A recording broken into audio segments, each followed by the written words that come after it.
Hi, welcome to the section of cardiology. This is Dr. Jaitly.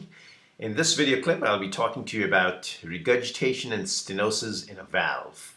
Okay, it's a very common occurrence to have valves go through some wear and tear. We talked about how valves can be affected sometimes congenitally, sometimes because of deformation of the valve leaflets, malposition of the leaflets, sometimes the texture is weak.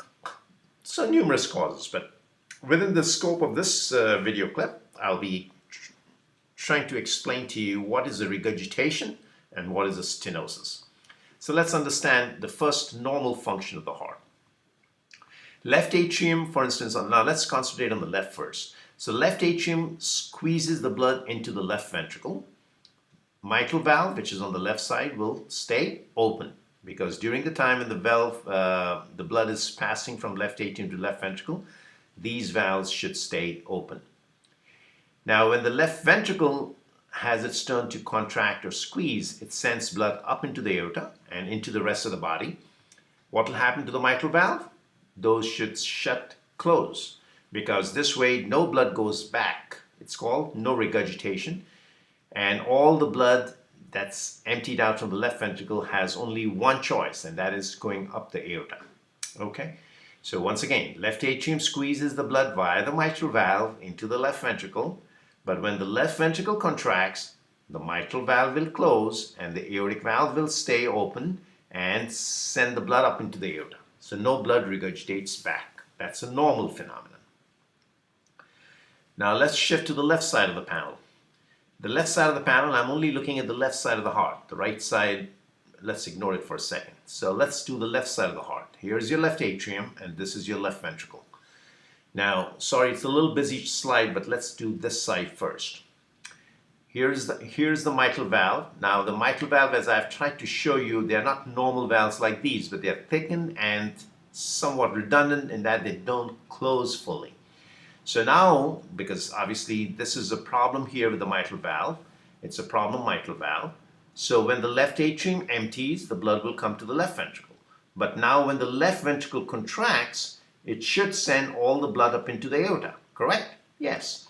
What should happen with the mitral valve? It should stay closed. But they don't close. As a result, some of the blood during the time when the left ventricle is contracting, trying to send blood to the aorta, some blood will regurgitate back into the left atrium. That's called mitral regurgitation. Now, if the blood regurgitates back into the left atrium, what will happen to the left atrium? There'll be more blood coming into the left atrium, plus it has its own blood. So the left atrium begins to dilate. In other words, enlarge slowly, beat by beat, over a period of several days, weeks, months. It'll start to enlarge. That's what I've shown in this arrow. So this is called mitral regurgitation, and it is accompanied by left atrial dilatation. Now let's shift to this part of the busy schematic. Here is the left atrium, and the mitral valve stays closed. The left ventricle contracts and tries to send the blood up the aorta. But the problem here is aortic stenosis. It's the aortic valve which is at fault, not the mitral valve. It's the aortic valve. Now the aortic valve is not allowing all the blood to be emptied. Why? Because it's so narrow. It's already stenosed, we call it. So here we have a stenosis. There we had the regurgitation. So with the stenosis, the blood is not able to traverse through the aorta comfortably. It makes a whooshing sound noise. That's a murmur. And that's a systolic murmur again. And the left ventricle starts hypertrophying. I've shown it with more red lines here.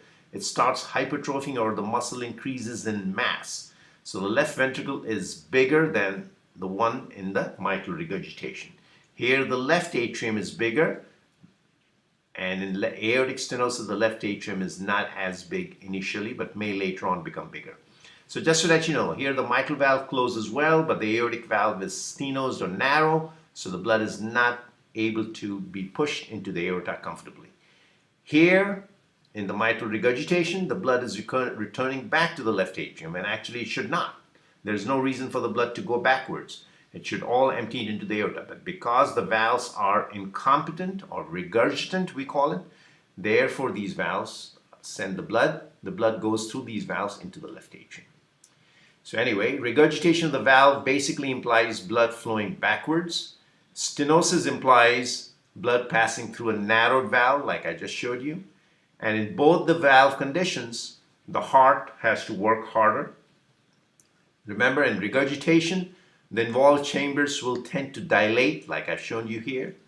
Whereas in stenosis, they tend to hypertrophy first, like I've shown in aortic stenosis. So in mitral regurgitation, there is left atrial dilatation. In aortic stenosis, there is left ventricular hypertrophy. Both these murmurs are systolic murmurs. It's getting a little more intricate now as we move forward, and my next video clip will be on diastolic murmurs. So stay tuned, and looking forward to seeing you for the next one. Okay, thanks so much. Bye.